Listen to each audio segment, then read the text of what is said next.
নায়ককে দেশের লাখো কোটি মানুষ ভালোবাসেন এবং অগণিত মানুষ তার বাংলাদেশে আসা এবং এখানে এসে বিভিন্ন প্রোগ্রাম করাটার প্রত্যাশা করেন।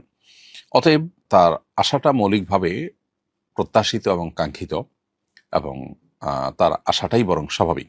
তিনি সারা দুনিয়ার অন্যান্য মুসলিম দেশগুলোতে, মুসলিম প্রধান দেশগুলোতে গিয়েছেন, কিন্তু বাংলাদেশের মতো মুসলিম প্রধান দেশে তিনি এখনো আসেননি। সেটি আসলে অবাক করার মতো বিষয়। সরকার যে অজুহাত দিয়ে তাকে আসার ব্যাপারে এখন অনুমোদন দেয়নি এবং বলেছে নির্বাচন পরে আসতে পারবে, সেই অজুহাত নিয়ে আমার বক্তব্য হলো, এখানে দুটি দিক আছে। একটি দিক হলো যে এটা ঠিক যে তিনি যদি আসতেন, বাংলাদেশ সরকার যদি নিরাপত্তা দেওয়ার জন্য সিরিয়াস হতেন, তাহলে সেক্ষেত্রে এটা কোনো অসম্ভব বিষয় হতো না।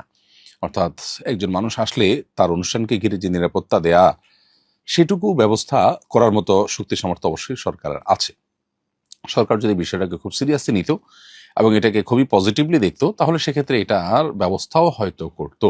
আমরা এর আগে দেখেছি বিভিন্ন এই সরকার আমলেই, ইন্টারিমের আমলেই বিভিন্ন গায়ক এবং বিভিন্ন ধরনের অ্যাক্টররা এসেছে এবং তারা পারফর্ম করেছে এবং এয়ারপোর্ট রোডে জ্যামের সৃষ্টি হয়েছে, বহু মানুষের সমাগম হয়েছে। সেগুলোতে নিরাপত্তা কিন্তু সরকার দিতে পেরেছে। অতএব এখানে যে সরকার চাইলে নিরাপত্তা দেওয়া একেবারে অসম্ভব ছিল, ব্যাপারটা এরকম না।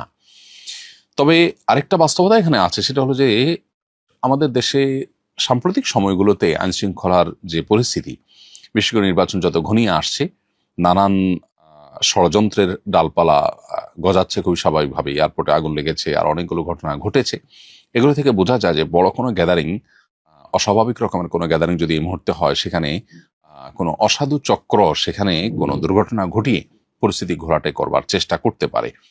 তো সেটাও আমাদের মাথায় রাখা দরকার এবং সেটিকে বিবেচনায় এনে তার এই আশাটা যদি আর ২-৪ মাস পরে হয়, ২-৪ বা ৬ মাস পরে হয়, তাহলে সেটা আমার মনে হয় না মন্দ। এবং ইনশাআল্লাহ আমার বিশ্বাস তিনি বাংলাদেশে আসবেন আজ অথবা কাল। বাংলাদেশে তার আশা এবং তার দাওয়াতি কাজ করার সুযোগ আছে এবং সেই সুযোগটা দিন দিন আরো বাড়িতে হবে ইনশাআল্লাহ তাআলা।